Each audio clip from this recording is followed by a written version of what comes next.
Precandidata a la presidencia, Laura Raffo, ¿cómo le va? ¿Cómo estás? Muchas gracias. Un placer acompañarlos de nuevo. No, de nuevo no. No, de nuevo, Sumar. ¿Sumar qué propone? Sumar es un movimiento nuevo en el Partido Nacional. Sí. Y como tal, lo que busca es convertirse en el motor que nos lleve a un segundo gobierno de coalición. En Sumar creemos que las personas tienen que ser las protagonistas. Entonces escuchamos con capacidad autocrítica, porque nosotros estamos muy orgullosos del gobierno de Luis Lacalle Pou, pero también sabemos que en 5 años no se puede hacer todo. Tuvimos una pandemia, tuvimos el crecimiento de los precios por la guerra a Rusia, tuvimos la peor sequía en 100 años. Saca el justificómetro y empieza a tirar justificación. ¿Por qué Laura Raffo es motor para eso? ¿Por qué es lo que hace que sea Laura Raffo? Si ya había candidatos más o menos definidos y venía más o menos cantado por dónde iba la cosa. ¿Qué te hace a veces decir que vos sos la que va a lograr eso? ¿O por qué? ¿Por qué te tienen que votar a vos para eso? Sumar es el que va a lograr eso. Y creo que ahí Sumar está la sos clave. vos y una gente, sí. Sumar sos vos y una gente, sí. Bueno, pienso distinto. Bueno, Sumar es por un suerte. equipo. Sumar es un equipo de personas que hoy ocupan posiciones en el Poder Ejecutivo, en los gobiernos departamentales, en el Poder Legislativo. Sumar es un equipo de gente que se suma desde los barrios como referentes. Es un equipo de técnicos que también hacen propuestas. Y ese equipo tiene una particularidad, que es muy plural, es muy diverso. Tenemos dirigentes mujeres como yo. Sí.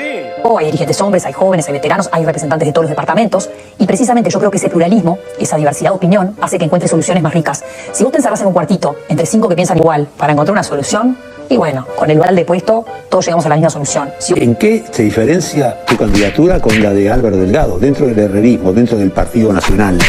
Es decir, es pan con pan, es más o menos lo mismo, vienen por el mismo trillo. ¿En qué se diferencia? ¿Qué es lo que aporta tu candidatura? Es decir, ¿qué es lo que te hace clic a vos? Esa visión distinta. Cri, cri, cri, cri. Y ese movimiento que estamos construyendo, que le da el poder a la gente, le da el protagonismo a la gente, es lo que nos hace diferentes. El protagonismo está en las personas. El otro día estábamos en Cerro Largo, en una asamblea que hicimos de Sumar, y se para una profesora de matemáticas, buenaza. No sabes las ideas que tenía para comunicar la transformación educativa. Y hay que escucharla a ella, porque es profesora, sabe, está con los alumnos, es la que habla con los padres. Entonces, ese protagonismo de la gente creo que es lo que hace la diferencia en Sumar. Y esa transformación educativa que prometieron, lo único que ha hecho es pelearse con los docentes, hablar mal de los docentes, arrinconar a los docentes, diciendo que todos los problemas educativos son culpa de los docentes. Cuando a la educación lo que llegan son niños, jóvenes, adolescentes, ¿verdad? Con todo un entorno de crianza de muchos años, y que la escuela tiene que tratar de hacer su tarea, que es educarlos. Pero realmente no reconocen la enorme tarea que hace el docente, aparte de los minutos o de las horas que están en el aula, con todos esos muchachos y esos adolescentes, permanentemente para tratar de educarlos en valores y en otras cosas más. En un momento donde estamos viendo que hay problemas de violencia en muchos liceos, y no vemos una política clara, ni una preocupación clara de ANEP en este sentido, ni hay lugares ni espacios a nivel de secundaria donde se puedan plantear estos temas, porque no te olvides que los consejos fueron eliminados y en lugar de un consejo hoy hay un gerente. Gerente para secundaria, gerente para primaria. Se eliminaron los consejos donde se reunían las autoridades con los docentes a pensar estrategias educativas y tratar de solucionar los problemas que tenían los centros educativos.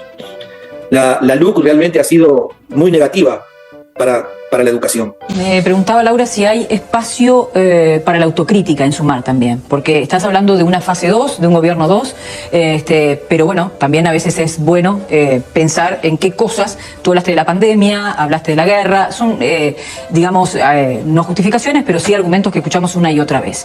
Por ejemplo, autocrítica en seguridad. Cuando uno mira la imagen de lo que fue el lanzamiento de Sumar, Heber estaba muy cerca allí en la imagen. ¿Hay espacio para pensar en qué hicimos mal, por ejemplo, en seguridad? Tiene que haber espacio para la autocrítica. No nos perdonan ni nos van a perdonar el éxito. ¿O qué falta para la transformación educativa? Nos hablaban de que iban a hacer una gran transformación educativa y hasta ahora lo único que han hecho es cambiarle el nombre. Ahora no es más primero, segundo y tercero de liceo, sino que es séptimo, octavo y noveno.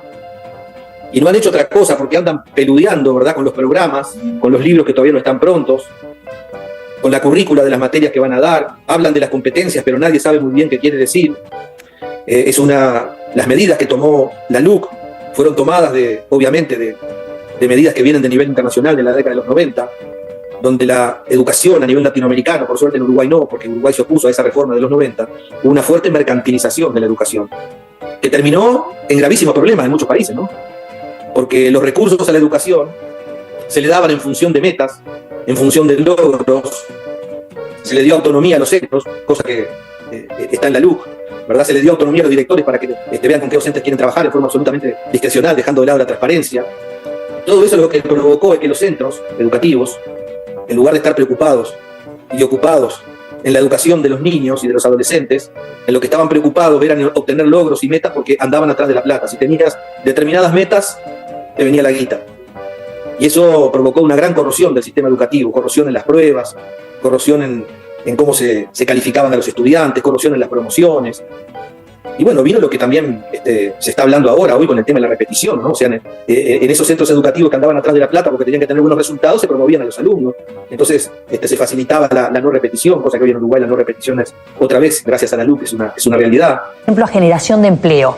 Con mucho orgullo podemos decir que después de la pandemia se crearon más de 115.000 puestos de trabajo en todo el país. Es muchísimo, pero... ¿Cómo, por ejemplo, crece el empleo en Uruguay? ¿Cómo crecen los niveles de empleo? Con jornales solidarios y con aumento del peso relativo de los trabajadores que ganan menos de 25.000 pesos. En un escenario donde la economía crece. Sí. Donde este gobierno dice, bueno, yo al final del periodo te voy a dar la misma capacidad de compra con tu salario que en 2019, pero la economía va a crecer un 9% por encima de los niveles. No sabemos cuánto va a crecer. 2019. Bueno, esas son las proyecciones que escribe el gobierno todos estos años. 9% en todo el periodo. Al final del periodo, en términos de lo que va a ser el crecimiento de producto, esas son las estimaciones.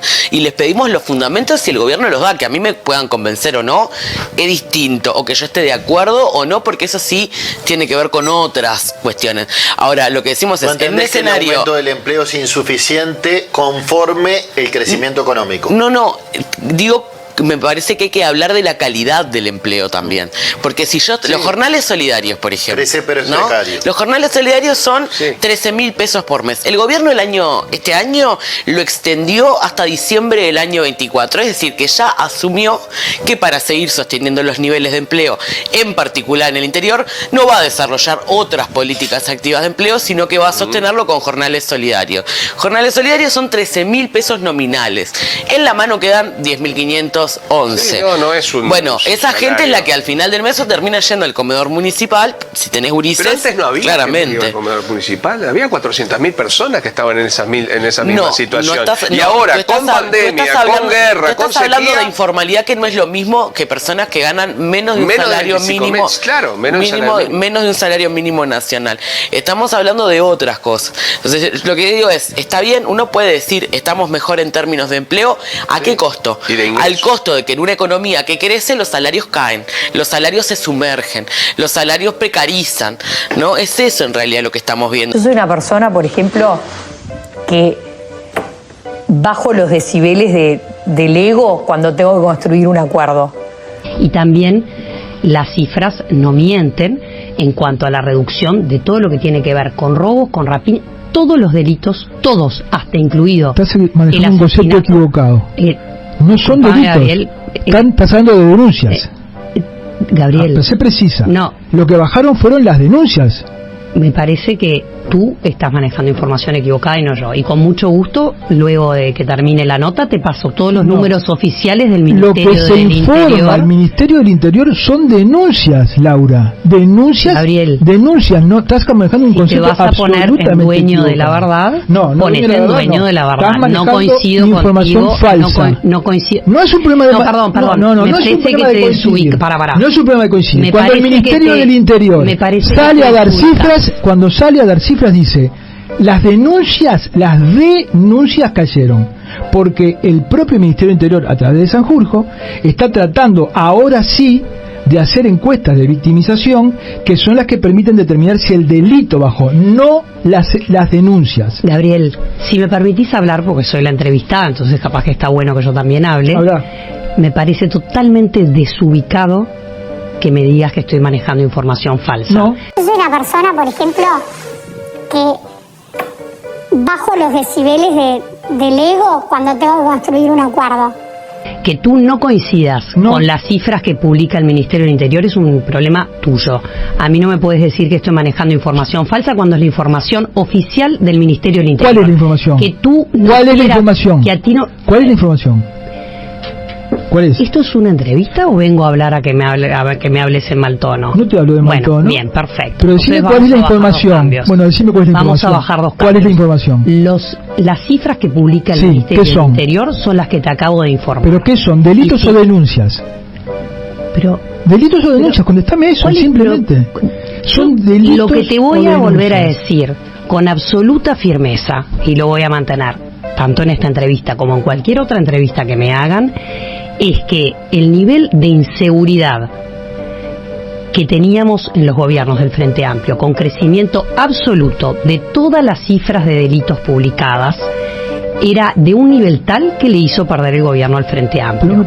Este gobierno ha reducido todas esas cifras, que son las mismas cifras que publicaba el Frente Amplio, ¿cifras de qué? Y por tanto ha bajado el nivel de inseguridad en nuestro país. Además de eso, las cifras de te qué estoy son, contestando, Laura. y no me interrumpas más mientras hablo, porque me parece que no corresponde. ¿De qué son las cifras, Laura? No corresponde. ¿Son cifras de qué? ¿Por qué no me estás contestando? Favor. ¿Por qué no me estás contestando? Porque me parece que estás un poco desubicado. No.